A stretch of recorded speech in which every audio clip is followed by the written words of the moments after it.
Bonjour et bienvenue au Spatial Data Lab.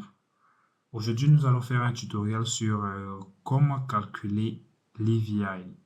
Entendez par là Enhanced Vegetation Index. Donc, vous pouvez taper sur le navigateur EVI Index. Voilà, Enhanced Vegetation Index. Donc, c'est un indice qui est optimisé pour améliorer les signaux de la végétation et tout. Donc, pour calculer l'AVI sur Google Earth Engine, nous allons utiliser l'équation suivante. AVI, c'est égal à 2,5 multiplié par la bande du proche infrarouge moins la bande rouge divisé par la bande du proche infrarouge plus 6 multiplié par la bande rouge moins 7,5 multiplié par la bande bleue plus 1. Donc, comment implémenter une telle opération sur Google Earth Engine? Si vous êtes débutant en Google Earth Engine, ce tutoriel est pour vous. Alors, c'est parti. Nous allons choisir une image. D'abord, notre zone d'étude. OK. OK. Notre zone d'étude, on va le renommer ROI. On va choisir une image. Landsat. Pourquoi pas. On peut calculer cet indice sur n'importe quelle image qui a des bandes. Bien sûr, n'importe quelle image satellite. Donc, on va renommer Image Collection en L8. C'est bon. Donc, ce qu'on va faire, c'est d'abord de centrer notre zone d'étude. Donc, on va utiliser la fonction map.centerObject. Donc,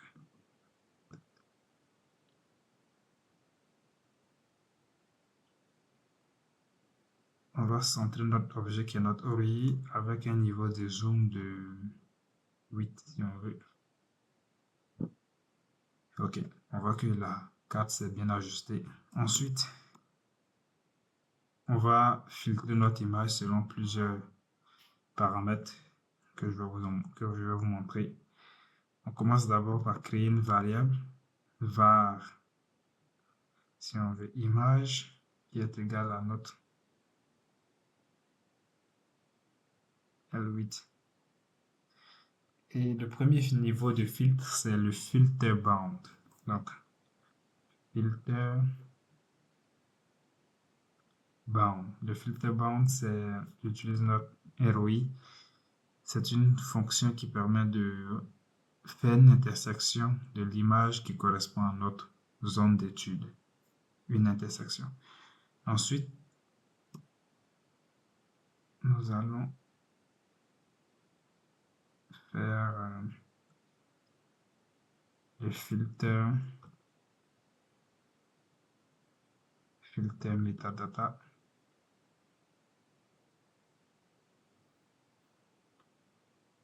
Il y a une erreur. Metadata, oui. Metadata. Ok. Le filtre metadata, il prend 3 paramètres. Pour une image Landsat, nous avons le cloud.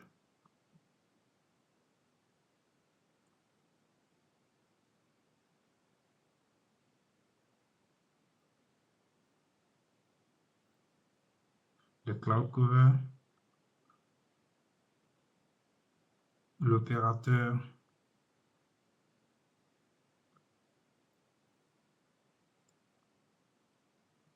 L'instant. Et alors j'explique. Donc la fonction filter metadata utilise 3 paramètres. Le premier paramètre, c'est le Cloud Cover, c'est une propriété qu'on a sur l'image. Vous pouvez venir ici. Dans les propriétés de l'image, vous verrez ici Cloud Cover.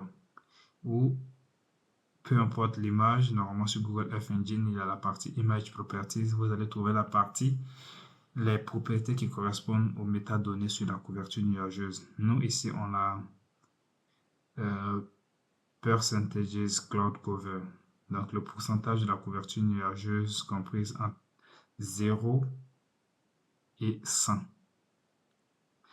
Et il n'y a pas de valeur négative. Donc, les valeurs négatives ne sont pas calculées. Donc, c'est là que j'ai pris le Cloud Cover.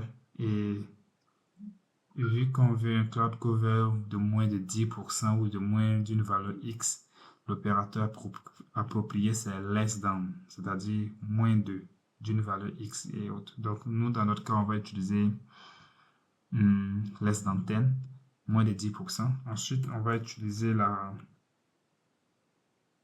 fonction filter date. Vous l'aurez compris, filter date, c'est une fonction qui nous permet de sélectionner notre image à une période souhaitée. Nous, on va prendre pratiquement 2023. Ouais, Landsat 8 2023. Oui. Du 1er janvier. Et la date de fin également 2023. Du 12 31. Donc 2023 du 1er janvier à 2023 au 31 décembre. Donc ça nous fait toute l'année. Et on va, jusque là on a une collection. Ensuite on va faire la médiane.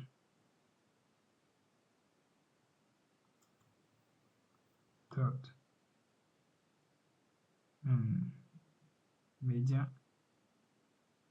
Ensuite on va couper l'image dans notre zone d'étude. Ok. Donc, une fois qu'on finit ça, on va afficher notre image pour voir ce qu'on obtient comme un premier résultat. Non, pas print, c'est plutôt. Hop.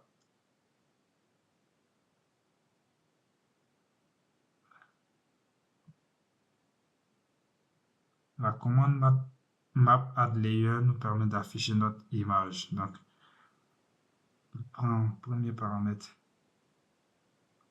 notre image. Le deuxième paramètre, c'est le paramètre de visualisation que je vais laisser vide d'abord, et je vais renommer l'image en la couche. Ce que je vais afficher là, je vais appeler ça image vraie couleur.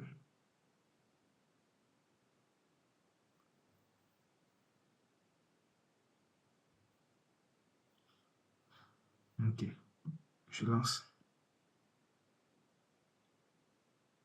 Ça charge. Ok, super. Donc, par défaut, lorsqu'on exécute le script, c'est ce qu'on obtient. Et pour configurer les paramètres de visualisation, on vient ici, image vraie couleur, ici, et on la bande P4, P3 et B2.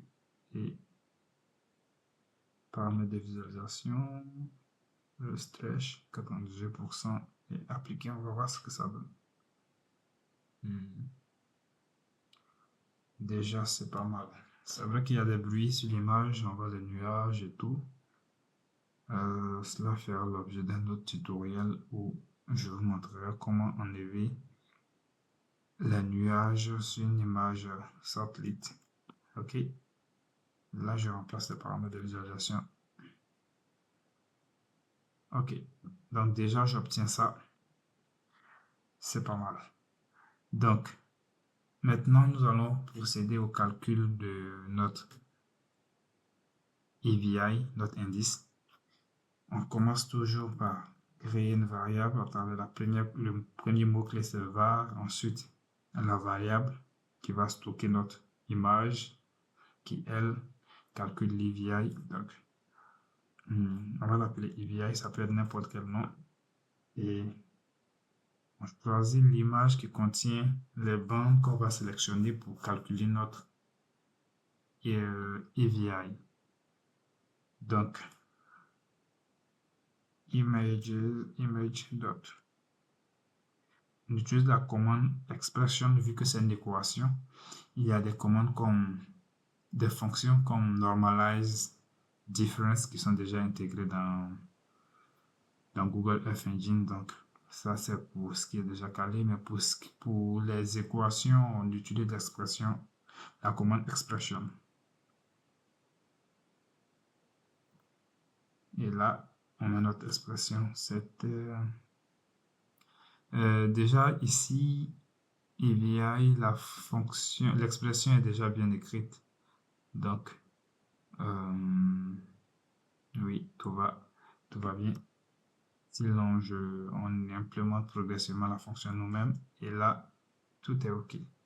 Ensuite, je mets virgule. Et une fois que j'ai fini de mettre mon expression, je viens remplacer chaque, je vais dire des inconnus, ils ne sont pas inconnus, ils sont connus. Donc, on va mettre chaque valeur ou chaque mot-clé correspondant à ce qu'il correspond. Voilà.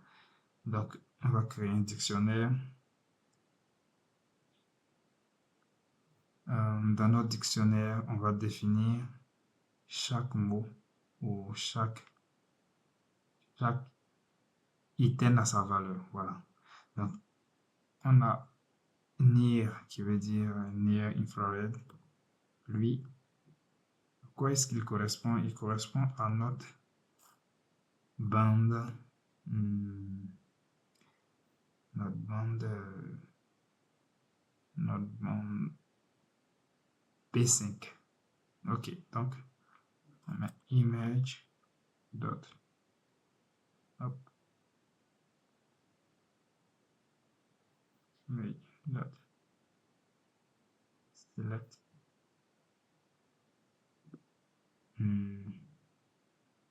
P5 virgule l'autre également le red correspond à ça.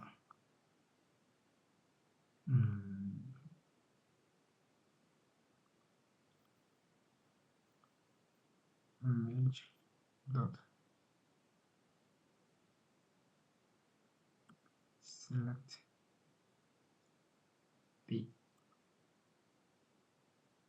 P4.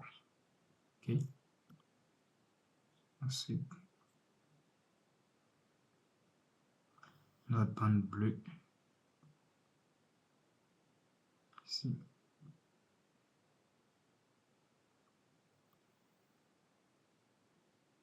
Image dot select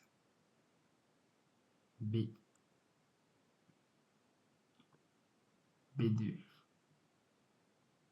Donc, on peut venir voir ici. Donc, ok. Le rouge c'est le B4, le bleu c'est le B2. Parfait. Ok. Donc, après avoir fini d'implémenter notre équation, on va afficher notre indice. Donc, la commande map add layer. Ok. Map add layer. On utilise la variable qui contient notre indice calculé. Aussi, je vais laisser un dictionnaire vide et aussi renommer l'image en EVI 2023. Okay. Ici, je renomme juste la couche visible, pas le nom de la bande. Donc, on exécute le code. On pourra rentrer. Ok, et là, vous allez voir qu'on a deux images. La première image, c'est ce qu'on a affiché d'abord et la deuxième image de notre EVI 2023 et on va configurer les paramètres de visualisation. OK. On voit que l'indice est compris entre -1 et 1. OK. Je vais laisser une palette. Je vais prendre l'orange. Là. OK. Au moins 7 couleurs comme ça pour avoir une bonne visualisation.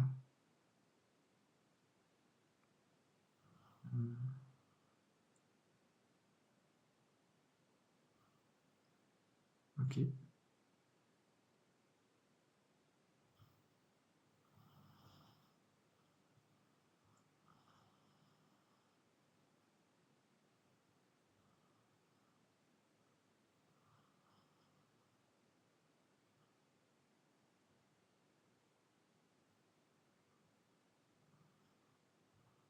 OK.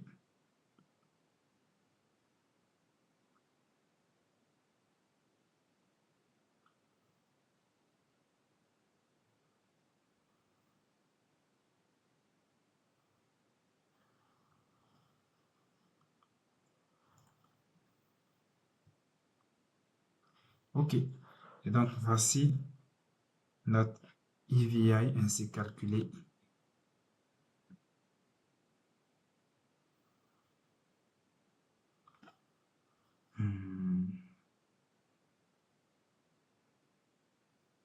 Voilà. Et donc, nous avons les zones en orange où l'EVI est vraiment faible, c'est normal, c'est de l'eau. Et les zones bien vertes, là, c'est là où la valeur de l'EVI est élevée. Et là, on va dire qu'il y a de la forêt, a priori. Et voilà. Donc, si ce tutoriel vous a plu, n'hésitez pas à laisser des commentaires, à liker ou à partager, ou même faire les deux.